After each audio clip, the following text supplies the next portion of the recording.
Simple Suni the most unluckiest and busy director in Kannada cinema industry. ಯಾಕೆ ಈ ಮಾತು ಹೇಳ್ತೀನಿಯಪ್ಪ ಅಂತಂದರೆ, ಅವರು ಮಾಡೋ ಪ್ರತಿ ಸಿನಿಮಾ ಕೂಡ 100% ಎಫರ್ಟ್ ಇರುತ್ತೆ, ಬಟ್ ಎಲ್ಲೋ 1% ಲಕ್ ವರ್ಕ್ ಆಗ್ತಾ ಇಲ್ಲ ಅಂತ ಹೇಳ್ತೀನಿ. ಯಾಕಪ್ಪ ಅಂತಂದರೆ 2013ರಿಂದ 2026ವರೆಗೂ ಕಂಟಿನ್ಯೂಸ್ ಆಗಿ ಸಿನಿಮಾ ಯಾವ ಡೈರೆಕ್ಟರ್ ಆದರೂ ಮಾಡ್ಕೊಂಡು ಬರ್ತಾ ಇದ್ದಾರೆ ಅಂತ ಅಂದರೆ the one and only simple Suni.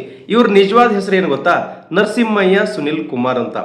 2013ರಲ್ಲಿ release ಆಗಿರತಕ್ಕಂತಹ simple ಆಗಿ ಒಂದು love story, blockbuster, first ಸಿನಿಮಾದಲ್ಲಿ ಬ್ಲಾಕ್ ಬಸ್ಟರ್ ಆಗಿತ್ತು. ಆಬ್ವಿಯಸ್ಲಿ ರಕ್ಷಿತ್ ಶೆಟ್ಟಿ ಅವರ ಕಾಂಬಿನೇಷನ್ ಬಂದಿರತಕ್ಕಂಥ ಈ ಸಿನಿಮಾ ಕನ್ನಡ ಇಂಡಸ್ಟ್ರಿಯಲ್ಲಿ ಈ ಥರ ಕೂಡ ಸಿನಿಮಾ ಮಾಡ್ಬೋದಾ ಅಂತ ತೋರಿಸ್ಕೊಡ್ತು.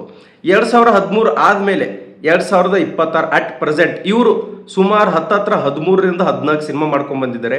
ಪ್ರತಿಯೊಂದು ಸಿನಿಮಾ ಕೂಡ ಬೇರೆ ಬೇರೆ ಜಾನರ್ ಇರತಕ್ಕಂಥ ಸಿನಿಮಾ. ಅದಾದಮೇಲೆ ಆಲ್ಮೋಸ್ಟ್ ಹೊಸಬ್ರನ್ನ ಹಾಕ್ಕೊಂಡು ಸಿನಿಮಾ ಮಾಡಿದ್ದಾರೆ. ರಕ್ಷಿತ್ ಶೆಟ್ಟಿ ಅವರು ಕೂಡ ಅಷ್ಟೇ ಒಂದು ಸಕ್ಸಸ್ಗಿನ ಕಾಯ್ತಾ ಇದ್ರು. ಸಿಂಪಲ್ ಆಗಿ ಒಂದು ಲವ್ ಸ್ಟೋರಿ ಬಂತು. ಮೋಸ್ಟ್ಲಿ ಗಣೇಶ್ ಅವ್ರನ್ನ ಬಿಟ್ಟರೆ ರಿಪೀಟೆಡ್ ಆಗಿ ಇವರು ಯಾರ ಹಿಂದೆನೂ ಕೂಡ ಹೋಗಿಲ್ಲ, ಎಲ್ಲರನ್ನೂ ಹೊಸಬ್ರನ್ನೇ ಹಾಕೊಂಡು ಮಾಡಿದ್ದಾರೆ. 2013 ರಕ್ಷಿತ್ ಶೆಟ್ಟಿ ಜೊತೆ ಸಿಂಪಲ್ ಆಗಿ ಒಂದು ಲವ್ ಸ್ಟೋರಿ. 2014ರಲ್ಲಿ ಶ್ರೀನಗರ್ ಕಿಟ್ಟಿ ಅವ್ರ ಜೊತೆ ಬಹುಪರಕ್ ಅಂತ ಒಂದು ಸಿನಿಮಾ ಮಾಡಿದ್ರು. ಆ್ಯಕ್ಚುಲಿ ಶ್ರೀನಗರ್ ಕಿಟ್ಟಿಯವರ ಮೋಸ್ಟ್ ಚಾಲೆಂಜಿಂಗ್ ಸಿನಿಮಾ ಯಾವುದಾದ್ರೂ ಆಗಿದ್ರೆ ಬಹುಪರಕ್ ಕ್ಲಿಕ್ ಆಗಿಲ್ಲ. ಅದಾದಮೇಲೆ 2016ನಲ್ಲಿ ಮತ್ತೆ ಸಿಂಪಲ್ ಆಗಿ ಇನ್ನೊಂದು ಲವ್ ಸ್ಟೋರಿ ಅಂತ ಮಾಡಿದ್ರು, ಅದು ಕೂಡ ಯಾಕೋ ವರ್ಕ್ ಆಗಲಿಲ್ಲ. 2017ರಲ್ಲಿ ಆಪರೇಷನ್ ಅಲ್ಮೇಲಮ್ಮ ರಿಷಿಯವ್ರ ಜೊತೆ ಅಂದರೆ ಬಹಳ ಬ್ಯೂಟಿಫುಲ್ ಆಗಿರತಕ್ಕಂಥ ಸಿನಿಮಾ, ಅದು ಕೂಡ ಇವರ ಹಿಟ್ ಲಿಸ್ಟ್ಗೆ ಸೇರುತ್ತೆ. ಅದಾದಮೇಲೆ 2017ರಲ್ಲಿ ಮತ್ತೆ golden star Ganesh come back ಅಂತೀವಿ. ಚಮಕ್ಕು ಗೋಲ್ಡನ್ ಸ್ಟಾರ್ ಗಣೇಶ್ ಜೊತೆಗೆ ಸಿಂಪಲ್ ಸುನಿ ಅವ್ರಿಗೂ ಕೂಡ ಕಮ್ ಬ್ಯಾಕ್ ಸಿನಿಮಾ ಅಂತ ಹೇಳ್ಬೋದು. ಆದಮೇಲೆ 2019ನಲ್ಲಿ ಬಜಾರ್ ಸಿನಿಮಾ ಬರುತ್ತೆ, ಧನ್ವೀರ್ ಅವರ ಫಸ್ಟ್ ಸಿನಿಮಾ.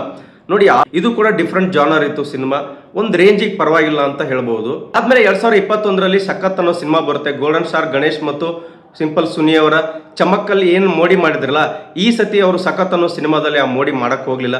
ಯಾಕೋ ಜನಗಳಿಗೆ ಈ ಸಿನಿಮಾ ಇಷ್ಟ ಆಗಲಿಲ್ಲ. ಇದಾದಮೇಲೆ 2022ರಲ್ಲಿ ಶರಣ ಅವ್ರ ಜೊತೆ ಅವತಾರ್ ಪುರುಷ್ ಒಂದು ಬ್ಲ್ಯಾಕ್ ಮ್ಯಾಜಿಕ್ ಇರುವಂಥ ಸಿನಿಮಾ ಬಂತು. ಆ್ಯಕ್ಚುಲಿ ಸಿಂಪಲ್ ಸುನಿ ಅವರ ಹೈಯೆಸ್ಟ್ ಬಜೆಟ್ ಸಿನಿಮಾ ಆಗಿತ್ತು, ಬಟ್ ಯಾಕೋ ಅಷ್ಟೊಂದು ಕ್ಲಿಕ್ ಆಗಲಿಲ್ಲ. ಇದಾದಮೇಲೆ ಪಾರ್ಟ್ 2 ಕೂಡ ಅವರು ರೆಡಿ ಮಾಡ್ಕೊಂಡಿದ್ರು, ಅದು ಕೂಡ ಅವರು ಎಕ್ಸ್ಪೆಕ್ಟೇಷನ್ ಇಟ್ಕೊಂಡಂಗೆ ಈ ಸಿನಿಮಾ ಹಿಟ್ ಆಗಲಿಲ್ಲ. ಇದಾದಮೇಲೆ 2024ರಲ್ಲಿ ಒಂದು ಸರಳ ಪ್ರೇಮ ಕಥೆ ಅಂತ ಬರುತ್ತೆ. ವಿನಯ್ ರಾಜ್ಕುಮಾರ್ ಅವ್ರಿಗೂ ಮತ್ತು ಸಿಂಪಲ್ ಸುನಿ ಅವರಿಗೆ ಒಂದು ಒಳ್ಳೆ ಬ್ರೇಕ್ ಕೊಟ್ಟಂಥ ಸಿನಿಮಾ.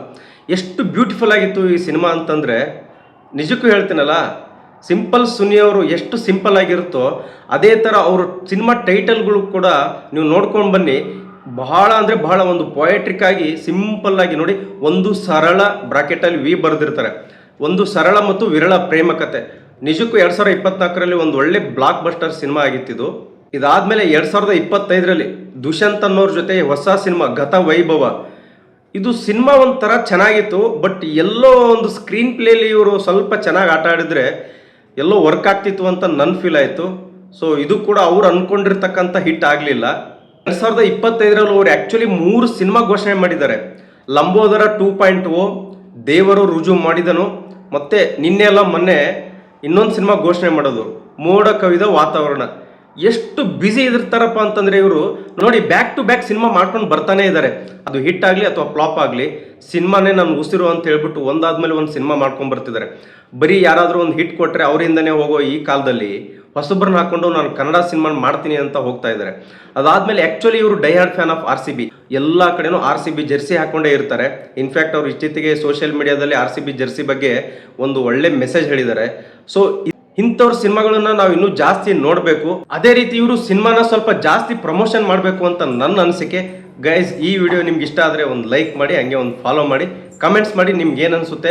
ಸಿಂಪಲ್ ಸುನಿ ಸರ್, ಕೊನೆಯದಾಗಿ ನಾನು ಕೂಡ ಆಚಾರ್ಯ ಕಾಲೇಜ್ ಸ್ಟೂಡೆಂಟು, ನಿಮ್ಮನ್ನು ಸುಮಾರು ಸಲ ನೋಡಿದ್ದೀನಿ. ಈ ವಿಡಿಯೋ ಏನಾದರೂ ನಿಮ್ಗೆ ತಲುಪಿದ್ರೆ ಹಾಗೆ ಒಂದು ಕಮೆಂಟ್ ಮಾಡಿ.